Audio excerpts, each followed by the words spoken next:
Hiring has always been about people, yet more than ever, it's driven by technology. So how do we strike the right balance between AI efficiency and the human touch? Well, my guest today is Rebecca Carr. She's the CEO of a company called SmartRecruiters. And today we're going to explore the evolving role of AI in talent acquisition and talk about everything from reducing bias to enhancing candidate discovery and even navigating the risks and rewards of automation. So with 56% of leaders saying recruitment has become more challenging in the last 5 years, is AI the solution that we need, or is it adding to the complexity? It's time to introduce you to Rebecca, where we're going to talk about all this and much more. So thank you for joining me on the podcast today, Rebecca. Can you tell everyone listening a little about who you are and what you do? Sure. Well, it's great to be here. My name's Rebecca Carr. I'm the CEO of SmartRecruiters. SmartRecruiters is a talent acquisition platform, essentially helping companies around the world hire talent through software that's embedded in their recruiting workflows. Most of my business is actually in Europe. We have offices in London, in Paris, in Berlin, in Krakow.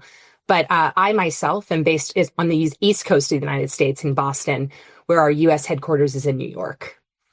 Fantastic. Well, thank you so much for sitting down with me today. And one of the reasons I was excited to get you on the podcast was I was reading SmartRecruiters' recent report that revealed that 56% of leaders right now feel that talent acquisition has now become more challenging ever than in the last 5 years. So I've got to ask, what do you see as the main drivers for this complexity, and how can organisations better adapt their recruitment strategies to address these challenges effectively? We've all know we've all seen the costs of a bad hire, and retaining talent must be top of most people's agenda. But what's going wrong here? Yeah, well, to be honest with you, I thought that the number was a bit lower than I expected. Based on some of the feedback that we hear from the field, a lot of talent acquisition professionals are very, very frustrated with this workflow. And really, I'd say that it's three different things from my seat. The first is that a lot of the systems that are leveraged in these back office workflows, HR is one, but accounting could be another, is a good example, have become very, very complex, very, very deep, very, very difficult to use. And a lot of the workflows that historically, especially in the case of recruiting, were about connecting with people and building conversations and making deeper connections so that you could evaluate fit into your business, have become overly administrative. 80% of the recruiting workflow, we estimate, is filling out forms and clicking buttons and validating a specific data point and running a report. And that's not conducive to the type of role that a lot of these recruiters started in many years ago, where they were networking and building communities of talent. I'd say the second one is really user expectations. Those technologies have not innovated very much over the last decade.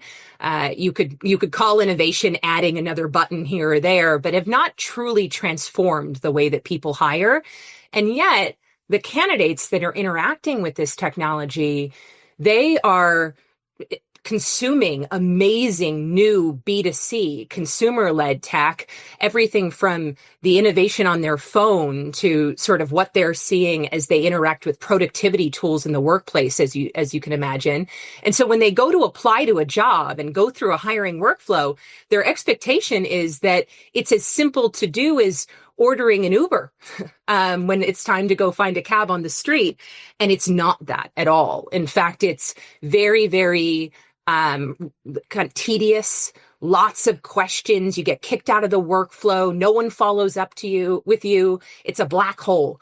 And so that frustration is then making it harder to convince folks to come into the business and even engage with candidates effectively. And I'd say the last one is much more administrative, but it's about integrations and data access.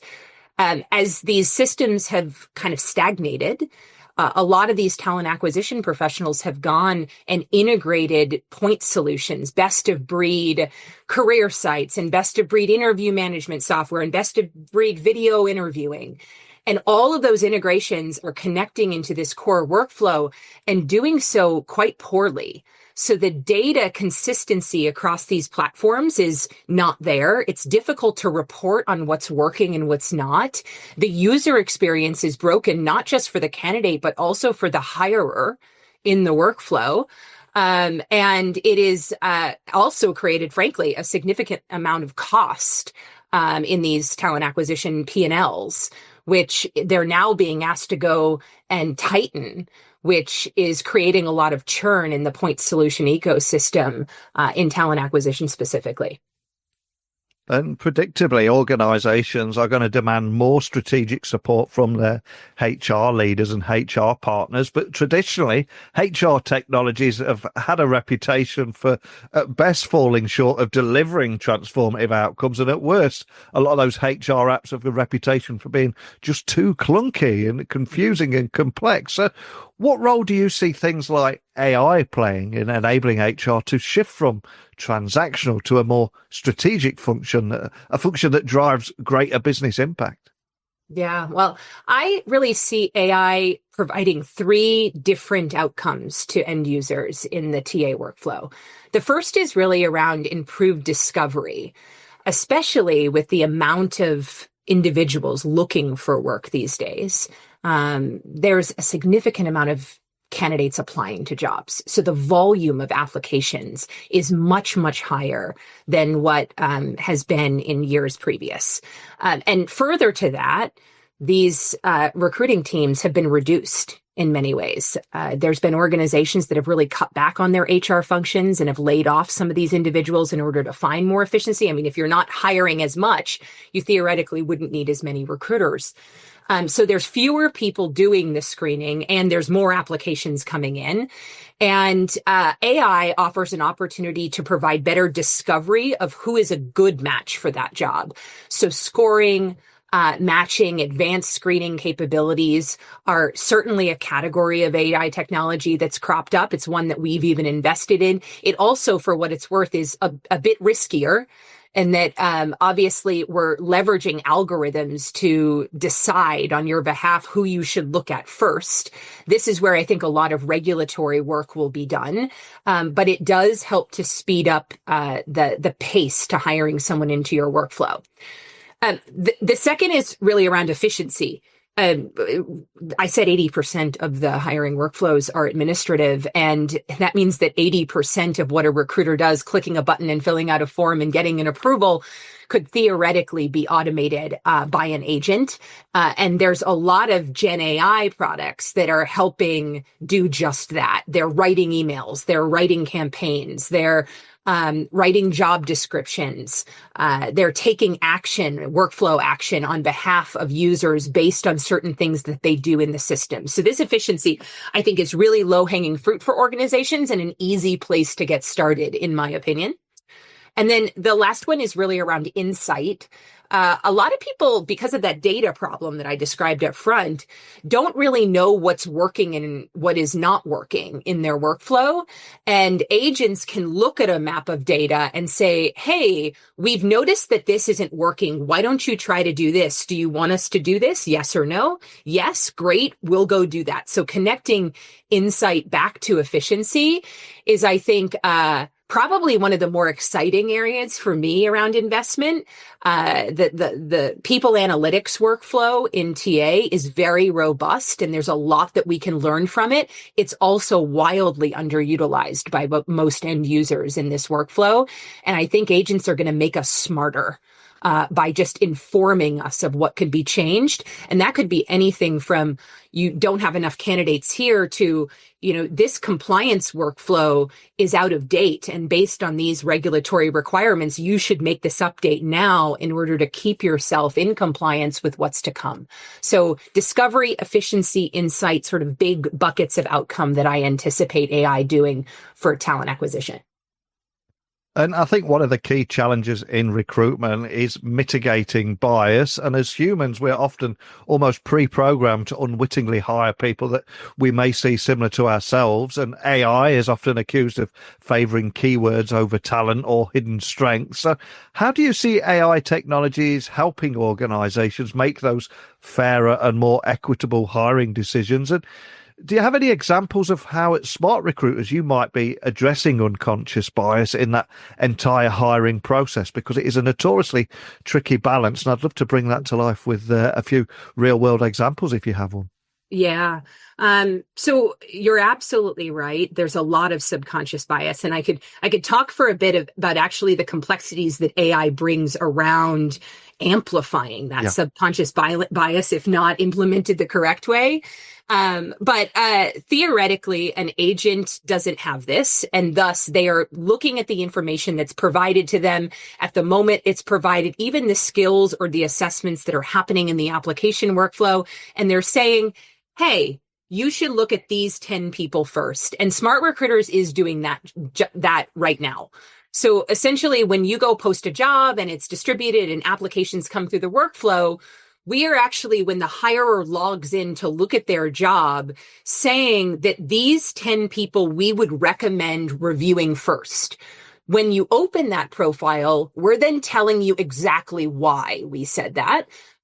So it could be their tenure in a specific role. It could be the compatibility of that company versus your own. It could be a specific assessment or skill that's been validated in the workflow, but we're leading with a lot of explainability to build trust with that individual so that when they look at that score that says high match or a 90% match, then they can actually understand how we got there. And then we're actually building in tools that says, did we get it right? Would you like us to weight a different skill more than the next? So the end users have the ability to say, this is all great, but you're missing this particular attribute that I'd love to find in people. And they can add that and weight it a bit more aggressively than maybe we would in our default algorithms. So as they continue to use the match score, it's getting better and better and better, which is fantastic.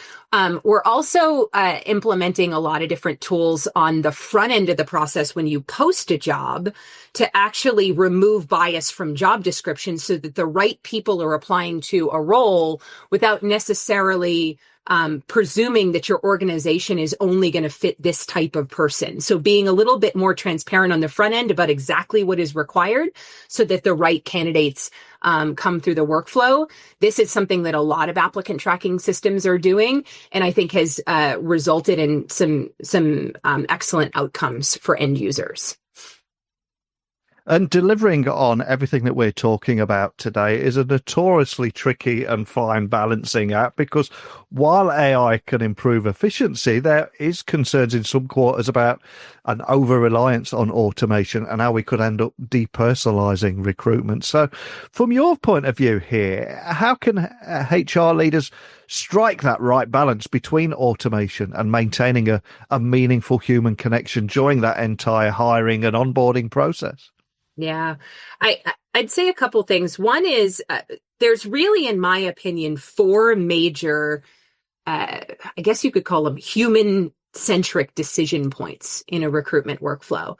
The first is, what am I looking for? Who do I actually need? Yes, there's some objective inputs that would say this is the type of person that you're replacing or the role that you're filling, but what specifically am I, the hiring manager, looking for? And how do I craft the right external description or ad to be representative of that? That's an important moment. The second is, who, out of all the people I'm seeing, who do I actually want to meet? That yes, agents can provide me inputs and scores and say this is the right person to meet with first, but I need to be able to weigh in and say, yes, that's the one. No, that's not the one. So that selection and then interview decision point. So once I meet that person, do I actually want them to work with me is a very human-centric decision point. The third is I'm making an offer. So I now know I'm going to hire Neil, and I need to have a conversation with Neil to sell him on this opportunity, to share the offer details, to get him excited about what's to come. And then I'd say the fourth is, now that Neil has accepted, what do I actually need to do to make this person successful? Not just objectively, but also subjectively within the organization in terms of building relationships with the people around him. AI is going to offer the ability to do little bits and pieces of all of that. But I think what's most important for organizations is that they protect those 4 decision points as best they can. They can experiment with everything in between. And experimentation is a big piece of advice I give a lot of my customers. AI is one of those technologies where first impressions really, really, really matter. So just deciding you're going to roll out a fully agentic hiring workflow is quite bold. Some companies will surely do this. But the reality is that if one person has a really bad experience, or that decision makes one bad, or that agent makes one bad decision, then the workflow is rejected, and quite aggressively. Bad news travels fast, so to speak. And so it's really important that as TA leaders start to experiment across their ecosystem, that they're protecting those decision points, and they're leaning into everything in between, just to make sure that they keep that human connection to the workflow. Finding a job is very personal, and hiring someone is very personal. And I think it would be amiss if agents automated the workflow so exceptionally that connection to your place of employment and the person you work for was lost in that evaluation process.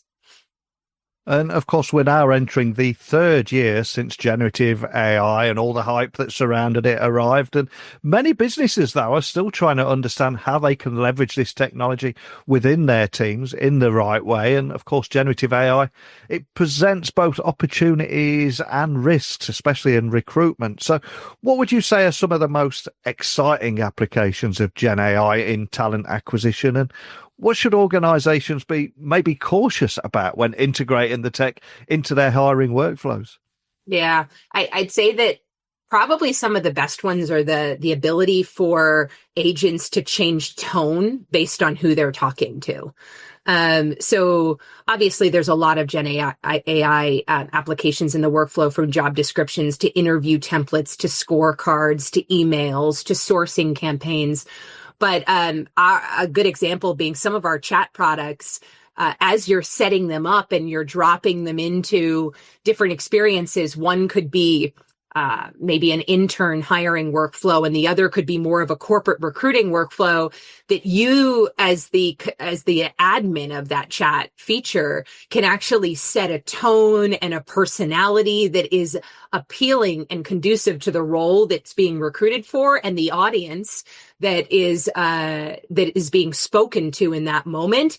It's lending itself to a level of personalization that's solving for that first gap that I actually shared at the earlier part of our conversation around user expectations.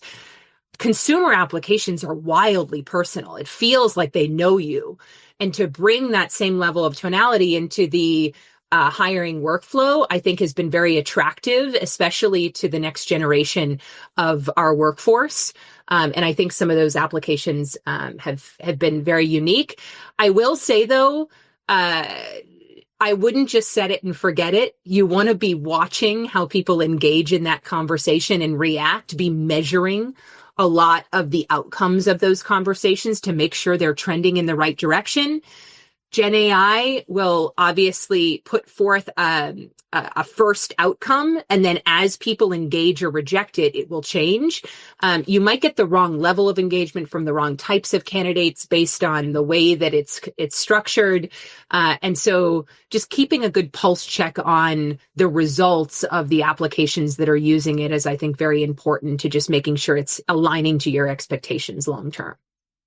And over the last 5 years, we've seen a rise in distributed global workforces, hybrid work models, and increased competition for talent. And as a result, recruitment has become a much more highly complex process in many ways. So how can companies leverage AI to maybe optimize their hiring strategies and navigate these challenges more effectively? Because so much has happened over the last few years, hasn't it?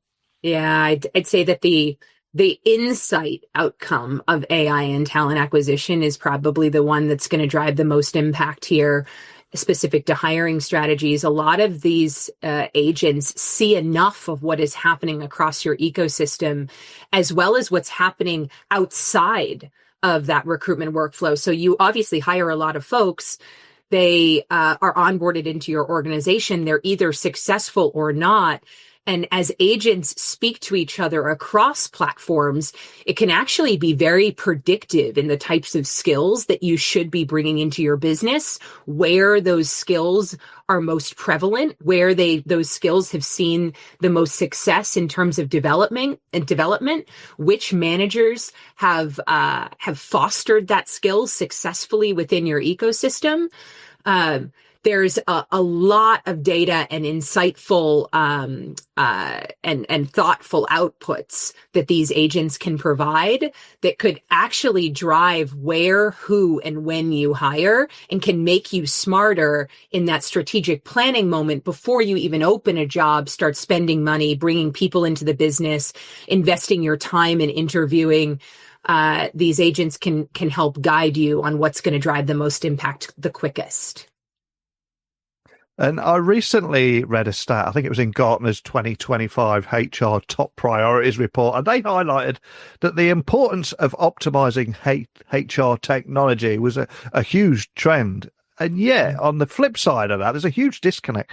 Only 55% of HR leaders reported that their current systems don't meet business needs. So what steps should organizations take to ensure that their HR technologies can better align with and support their strategic goals moving forward?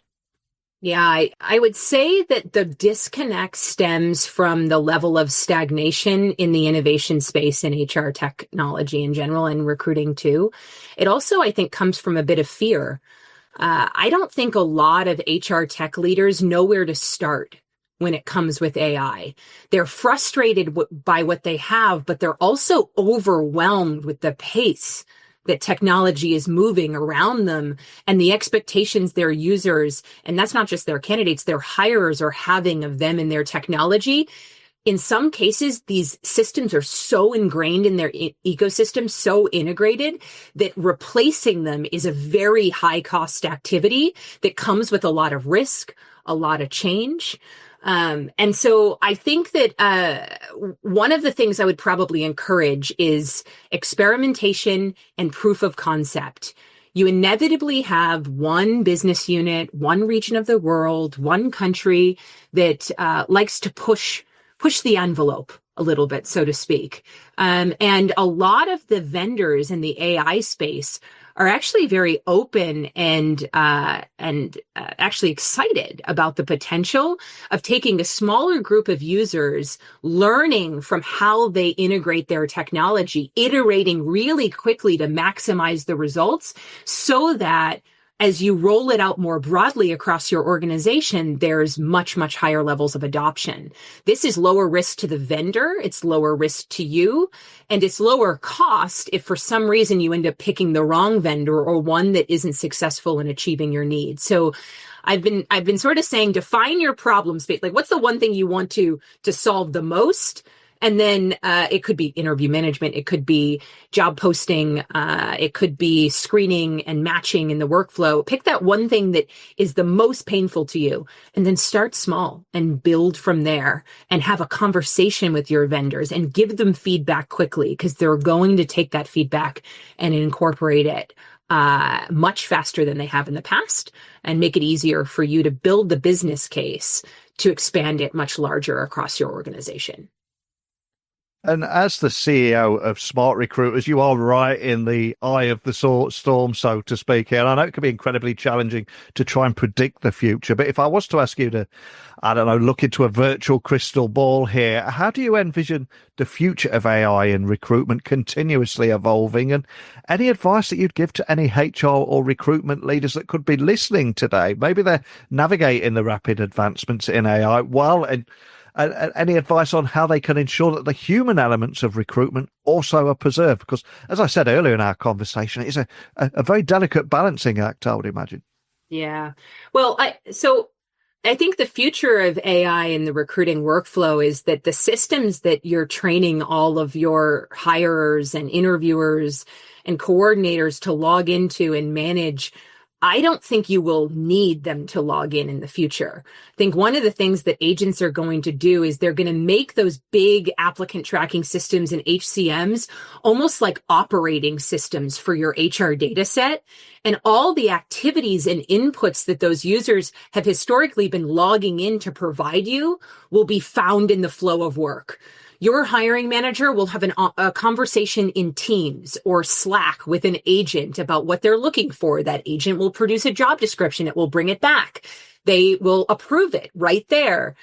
They'll provide them 5 candidates. You'll give them inputs. None of this will be happening in those back office tools.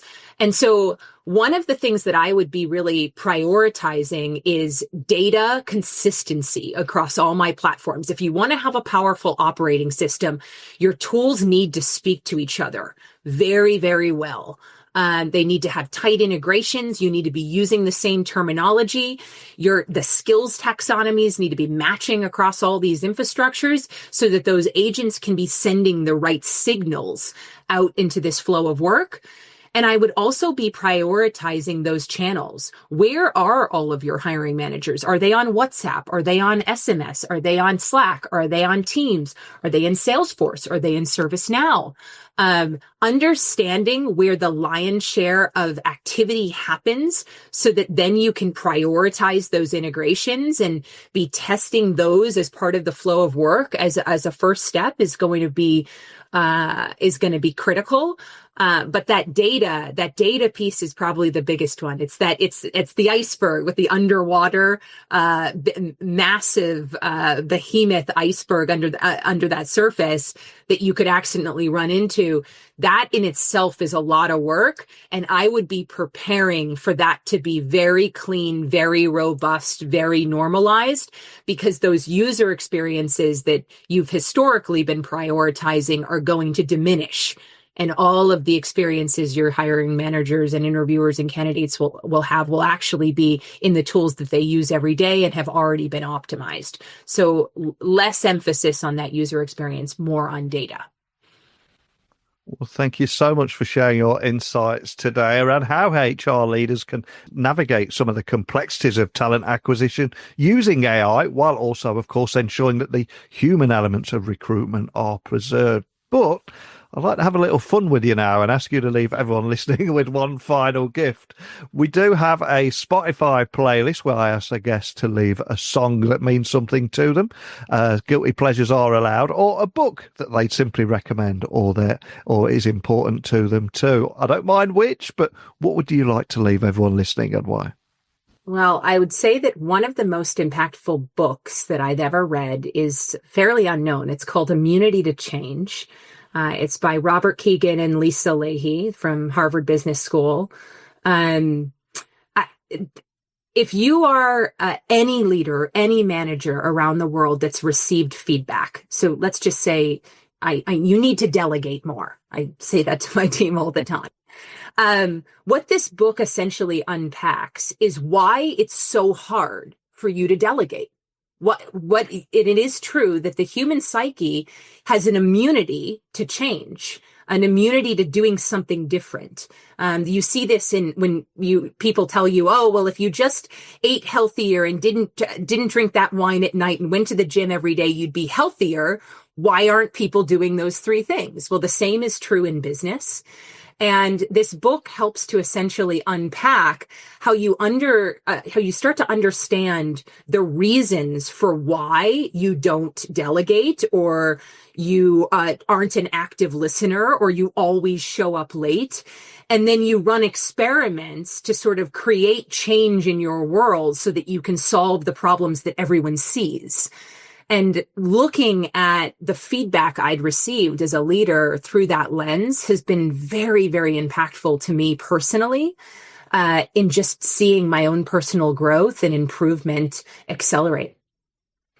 What a great choice. I'll get that added straight to our Amazon wish list. And for anyone listening wanting to find out more information about SmartRecruiters, digging a little bit deeper on any of the topics we explored today, where would you like to point everyone listening? Oh, they should head on over to smartrecruiters.com for everything about our platform and our hiring methodologies and AI products that are coming to market. Awesome. I'll have links to everything there. And we've covered so much today, from how AI can reduce unconscious bias through data-driven decisions and recommendations, but also the downsides of over-reliance on AI and automated screening processes and bot interactions that can depersonalize recruitment. But I think the overall message is how HR and recruitment leaders can leverage AI to address all of these challenges and more when assessing the risks and opportunities of AI-driven recruitment strategies. So many big takeaways. I would invite anyone listening to feedback on what they would like to add to today's conversation. But more than anything, just thank you for starting it today. Well, thank you for having me. AI is undoubtedly reshaping recruitment. But as we've learned today, technology alone isn't the answer. It's about leveraging AI to empower HR, not replace that human connection that makes hiring work. So a big thank you to Rebecca Carr for sharing her insights on how HR leaders can rethink AI, automation and bias mitigation to build stronger and more strategic hiring processes. But what did you think? Is AI helping or hurting recruitment? Love to hear your thoughts as always. Let's keep this conversation going. Get me on LinkedIn, X, Instagram, just at Neil C. Hughes. But I've taken up far too much of your time already. I will return again tomorrow. Hopefully we can talk again then. But bye for now.